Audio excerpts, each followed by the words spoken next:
Aujourd'hui, à l'immersion en 3 questions, on va aborder le sujet des permis de construction.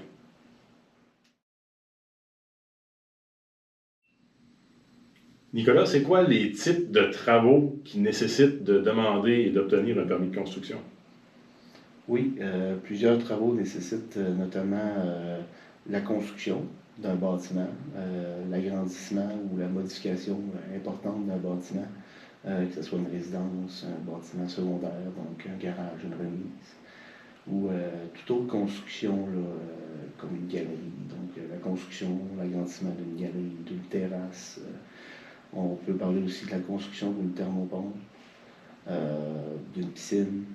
C'est tous des permis qui nécessitent, c'est toutes des choses qui nécessitent une demande de permis. Puis, si vous avez des doutes, là, je vous invite à consulter l'inspecteur de votre municipalité là, pour vérifier avec lui si vous auriez besoin d'un permis de construction ou d'un autre type de permis ou que vos travaux seraient exemptés de permis.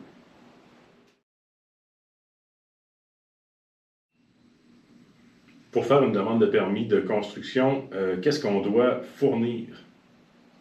Oui, pour faire la demande, vous allez devoir fournir plusieurs informations. Notamment les plans du bâtiment ou de la construction, la localisation de cette dernière sur le terrain. Ensuite, une fois que vous avez fait les plans nécessaires, vous pouvez rentrer en contact avec votre inspecteur de votre municipalité. Le dernier va étudier votre demande, puis il va pouvoir vous dire s'il y a besoin d'informations supplémentaires. Dans certains cas de bâtiments plus importants ou publics, vous pourriez même avoir besoin de plan d'ingénieur ou d'architecte. Fait que c'est important de se prévoir d'avance parce que le fait d'avoir des documents supplémentaires peut rallonger le temps avant d'obtenir votre permis.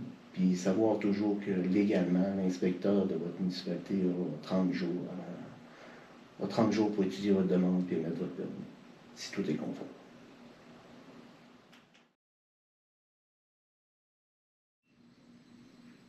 Pourquoi c'est important de demander puis d'obtenir son permis de construction? C'est très important d'obtenir son permis avant d'effectuer les travaux. Pour plusieurs raisons.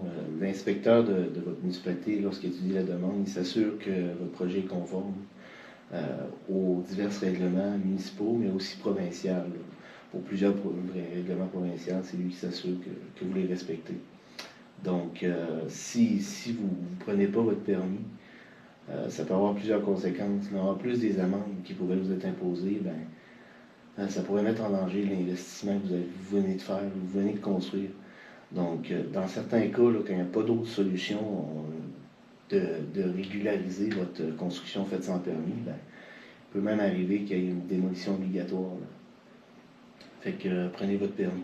Donc, évidemment, on rappelle à tout le monde que c'est primordial de prendre le permis, de bien s'informer avant de procéder à des travaux. Les citoyens peuvent s'informer auprès de leur municipalité, auprès de leur inspecteur pour être accompagnés et en savoir plus sur le processus. Merci beaucoup, Nicolas, puis on se reparle bientôt pour une prochaine capsule. Merci.